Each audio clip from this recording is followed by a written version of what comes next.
అక్కడ మాట్లాడతాడు పాపం ఈ ఎర్ర పుస్తకం ఆయన. సినిమా బ్లాక్ బస్టర్, సినిమా అంటే బ్లాక్ బస్టర్ అంటే ఇదేమో ఈ సినిమా తీశాడంట. కుప్పం నుంచి గాజువాక్కి జపాంగ్ యాత్ర చేసి అదేమో ఆ సినిమా బ్లాక్ బస్టర్ అంట. 100కు 100% అది అట్టర్ ఫ్లాప్ సినిమా. వెనకటికి ఒక సినిమా మామూలు పెద్ద పెద్ద సినిమా హీరోలు ఆడిచ్చేవాళ్ళు, రిలీజ్ అవ్వగానే వారం రోజులకు 10 రోజులకి సినిమా లేచిపోగానే 50వ రోజుకి మళ్ళీ ఆ సినిమా ఎక్కడో అక్కడ సినిమాల్లో పెట్టేవాళ్ళు, ఒకరోజు ఆడిచ్చేవాళ్ళు. మళ్ళీ 100వ రోజుకి అన్ని సినిమాల్లో పెట్టి 100 రోజులు పూర్తి చేసిందని చెప్పేవాళ్ళు. వెంటనే 100వ రోజు ఫంక్షన్ చేసేవాళ్ళు. అటువంటి ఫంక్షన్కి దీనికి, ఆ సినిమా ఫంక్షన్కి దీనికి ఏం తేడా కనపట్లేదు.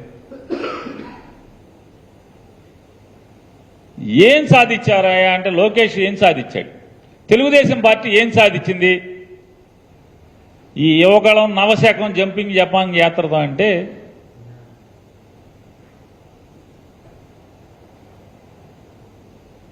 సున్నా సాధించింది. ఒక అట్టర్ ఫ్లాప్ చంద్రబాబు నాయుడు పాపపు సొమ్ముతో ఒక అట్టర్ ఫ్లాప్ సినిమా తీయటం జరిగింది. చాలామంది సినిమా పెద్ద హీరోలు, పెద్ద నటులు, పెద్ద ప్రొడ్యూసర్లు పిల్లలు కూడా ఇట్లాగే సినిమా తీసి మామూలుగా ఇంట్లో డబ్బులన్నీ అవజేస్తుంటారు. అట్లాగే చంద్రబాబు నాయుడు దగ్గర ఉన్నటువంటి పాపపు సొమ్ము అవజేసి ఈ అట్టర్ ఫ్లాప్ సినిమా ఒకటి లోకేష్ గారు తీసి దానికి మళ్ళీ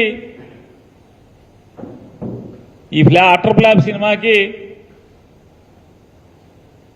పవన్ కళ్యాణ్, బాలకృష్ణ వీళ్ళు పెట్టి ఇదో పెద్ద సినిమా అంటారు.